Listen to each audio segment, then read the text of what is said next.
안녕하세요, 여러분. 자, 이제 매일기보 5입니다. 1번, 부동산 수요와 수요량에 관한 설명으로 틀린 것을 골라보랍니다. 자, 이제 드디어 경제론이죠, 경제론. 정말 중요합니다. 1번, 주택가격이 상승하면 주택 수요량에 영향을 준다. 가격과 수요량은 비례, 반비례, 반비례 관계였죠. 이게 무슨 법칙? 수요의 법칙이었습니다. 5. 2번, 부동산 수요량은 특정 가격 수준에서 부동산을 구매하고자 하는 의사와 능력이 있는 수량이다, 이렇게 나왔어요. 그래서 우리가 따지는 건 시장에 효과 있는 수요, 유효 수요만 판단하고, 유효 수요는 사고자 하는 욕구에 살 수 있는 능력이 가미가 돼 있어야 됐었네요. 그래서 구매 능력이 있는 수요였습니다. 그때 사고자 하는 욕구만 있으면 되고 구매력은 필요 없다라고 얘기하면 걔는 X죠. 기억을 해두셔야 돼요. 그 다음 3번. 부동산 수요는 구입에 필요한 비용을 지불할 수 있는 경제적 능력이 뒷받침된 유효 수요의 개념이다. 당연히 오고요. 그 다음 4번. 순유입 인구가 증가하면, 그러니까 들어오는 인구와 나가는 인구를 따졌을 때 유입 인구가 10만이고 유출 인구가 9만이면 순유입 인구는 1만이 되겠죠, 여러분. 그래서 순유입 인구가 증가하면 수요가 전에보다 더 많아진 거니까 수요는 당연히 증가하겠네요. 주택 수요에 영향을 준다. 5. 그 다음 5번. 내용을 따질 때 우리가 뭐라고 공부를 했었냐면 가격 그리고 가로축의 수요량, 그래프상에 점을 찍으면 걔는 가격과 수요량의 조합이었습니다. 그래서 가격과 수요량의 조합인 점 2개를 찍고 걔를 연결하면 곡선이 하나 나오는데 그 곡선은 단순히 점 2개 연결이 아니라 무수히 많은 점들의 모임이었죠. 그래서 그 곡선을 뭐라고 얘기를 했냐면 수요를 나타내는 곡선, 수요 곡선이라고 했던 게 기억나시면 돼요. 그래서 수요 하나가 곡선 하나였죠. 기억이 나시면 돼요. 그래서 곡선의 변화가 나타나면 걔는 무엇의 변화다? 수요의 변화였다. 만약에 곡선의 변화가 나타나지 않으면 걔는 수요의 변화가 아니라 수요량의 변화였던 거죠. 그리하여 우리는 무조건 다 해당 재화의 가격을 중심으로 나머지 거는 다 가격 이외라고 부른다. 그 내용이 기억나시면 됩니다. 그래서 이때 쪼개나서 수요가 곧 곡선이니까 곡선의 변화가 나타나지 않으면 얘는 수요의 변화가 아니라 수요량의 변화가 되는 거죠. 얘는 곡선상의 점의 이동이었습니다. 뭐가 변함에 따라 변하는 거다? 해당 재화의 가격이 변함에 따라 변하는 거였죠. 꼭 기억을 해두셔야 돼요. 그래서 우리는 수요의 변화와 수요량의 변화를 구분할 땐 무조건 뭐만 기억하면 된다? 수요량의 변화만 찾아주시면 된다는 말씀을 드렸습니다. 자, 볼까요? 5번. 이제 수요 곡선의 이동으로 얘는 곡선 자체가 이동한 거죠. 그럼 곡선의 변화니까 얘는 무엇의 변화다? 수요의 변화가 되겠죠. 그래서 동일한 가격에서 수요량이 변화하는 경우에 얘를 부동산 수요량의 변화라고 얘기하는 게 아니라 무엇의 변화다? 수요의 변화라고 얘기를 하는 거죠. 꼭 비교가 되셔야 됩니다. 정리해 두세요. 그 다음 2번. 부동산 수요 증가에 영향을 주는 요인을 모두 고른 것, 이렇게 나와 있네요. 수요 증가. 다른 조건은 일정하다고 가정해보자, 이 얘기입니다. 기억부터 볼까요? 수요자의 실질적인 소득이 증가했대요. 그럼 실질적인 소득이 증가하면 당연히 수요는 증가하겠네요. 기억의 수요 증가예요. 그럼 기억이 수요 증가인 순간 기억이 없는 애를 지우겠죠? 2번 지워지고 5번이 지워지네요. 그 다음 니은. 거래세가 인상돼요. 그럼 취득세, 등록 면허세 등이 이때 인상되면 거래세가 인상된 거거든요. 그럼 살까요, 안 살까요? 사는데 부담이 커지니까 수요는 감소하겠죠. 수요 감소. 그래서 니은이 수요 감소인 순간 니은이 들어있는 애를 지우면 됩니다. 3번을 지웠죠. 그 다음 디귿. 대출금리가 하락되면 돈 빌리기 쉬워지니까 유효 수요는 증가합니다. 수요 증가 요인. 그 다음 대출금리 하락은 수요에만 영향을 끼치는 게 아니라 공급에도 영향을 끼치죠. 대출금리가 하락되면 건설자금도 빌리기 쉬워지니까 공급도 증가해요. 그러니까 수요 증가 요인 맞네요.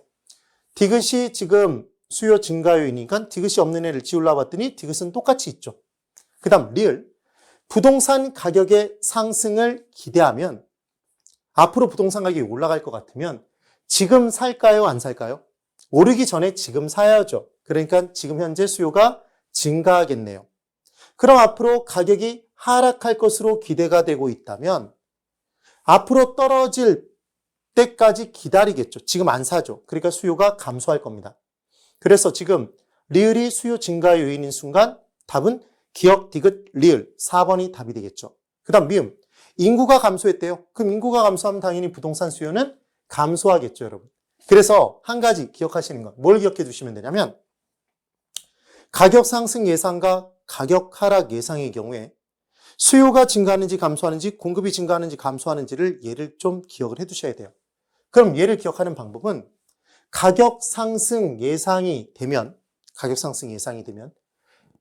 앞으로 가격이 올라갈 것 같으면 지금 현재 가격이 반영돼서 올라갈까요?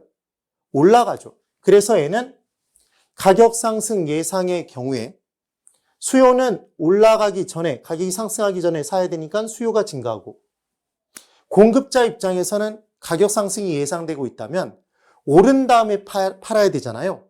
그러니까 현재의 공급은 감소하겠죠. 그럼 이때 왼손 수요, 오른손 공급. 그럼 수요가 증가했고 공급이 감소하면 초과 수요로 가격은 상승한다? 가격이 상승해요. 현재 가격이. 그래서 반대로 생각해 보면 어떻게 기억해 두시면 정말 쉽냐면 가격 상승 예상이 되는 어떤 회사의 주식이 있으면 그 회사의 주가는 앞으로 회사의 가치가 올라갈 것으로 예상이 되면 지금 현재 가치가 올라가잖아요. 마찬가지예요. 부동산 가격이 상승될 것으로 예상이 된다면 현재 가격도 상승할 것이다. 이렇게 기억하시면 됩니다. 그러면 반대로 가격 상승은 초과 수요에 의해서 나타나죠. 초과 수요는 증가, 공급은 감소로 나타날 겁니다. 얘를 판단하실 수 있게 된다는 얘기죠. 그럼 가격 하락을 예상하고 있다면 앞으로 가격이 하락할 것으로 예상되면 지금 사요, 안 사요? 안 사죠. 수요 감소. 그럼 공급자 입장에서는 가격이 하락될 것으로 예상이 된다면 떨어지기 전에 지금 팔아야 되네요. 공급 증가. 그럼 수요는 감소했고 공급은 증가했으니까. 자, 수요는 감소했고 공급이 증가되면 초과 공급이죠, 여러분. 초과 공급. 초과 공급끼리 서로 팔기 위해 경쟁하면 가격은 하락합니다. 현재 가격이 하락하죠. 똑같나요? 가격 하락 예상이 되고 있으면 현재 가격은 뭐한다? 하락한다. 가격의 하락은 초과 공급에 의해서 나타난다. 초과 공급은 증가, 수요는 감소죠. 이렇게 정리를 해두시면 돼요. 안 그러면 조금 까다롭게 느껴지실 수 있어요. 기억을 꼭 해보세요. 그 다음 이제 3번. 아파트 시장의 수요 곡선을 좌측으로 이동시킬 수 있는 요인은 모두 몇 개입니까? 이렇게 나왔습니다. 그러면 이 문제는 수요 곡선이 좌측으로 이동한다는 얘기는 수요의 감소 요인을 찾는 거잖아요, 여러분. 수요의 감소 요인. 그럼 수요의 감소 요인인데 곡선 자체가 좌측으로 이동한다는 얘기는 곡선의 변화니까 수요의 변화고 가격 이외의 요인 중에서 찾아줘야 되는 거죠. 가격의 변화에서 찾으시면 안 돼요. 자, 이제 봅니다. 모두 몇 개인가예요, 지금. 첫 번째, 수요자의 실질 소득이 증가했답니다. 그럼 얘는 수요 증가 요인이죠. 아파트 선호도가 감소했대요. 그럼 아파트 시장에서 아파트 선호도가 감소되면 얘는 수요의 감소 요인이죠. 하나 떴네요. 건축 원자재 가격이 하락했답니다. 그러면 건축 원자재 가격이 하락한 건 수요 요인이에요? 공급 요인이에요? 공급 요인이고 공급하는데 비용이 준 거니까 공급의 증가 요인이죠. 그리고 아파트 시장 입장에서 대체주택 가격이 하락되면 이 대체주택으로 수요가 넘어오겠죠.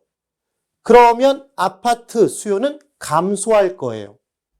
그렇죠? 그 다음 사회적 인구가 감소하면 인구의 감소에 따라 아파트 수요는 당연히 감소하겠네요. 아파트 담보대출금리, 아파트를 사기 위해 담보로 제공하고 돈을 빌리는 아파트 대출금리가 하락하면 돈 빌리기 쉬워지니까 수요는 증가할 겁니다. 그 다음 아파트 가격이 하락하면 가격의 변화에 따라 수요량이 증가하죠. 얘는 수요량의 변화죠, 지금. 되셨죠? 곡선상의 점의 이동이에요. 곡선 자체가 변하는 게 아닙니다. 그래서 지금 수요 감소 요인은 몇 개다? 하나, 둘, 세 개죠. 이렇게 문제를 풀어주시면 됩니다. 경제론 부분의 문제를 처음 한번 풀어봤어요, 여러분. 어떠세요? 제가 말씀드린 개념, 왜 수업을 그렇게 진행했는지 문제를 풀어보니까 좀 느낌이 나시나요? 정확한 개념으로 이해를 하지 못하면 경제론 부분부터는 문제를 풀기가 굉장히 어려워요. 근데 반대로 제가 말씀드린 내용으로만 풀어주실 수 있으면 충분히 해결이 가능합니다. 네, 오늘도 정말 수고 많으셨습니다.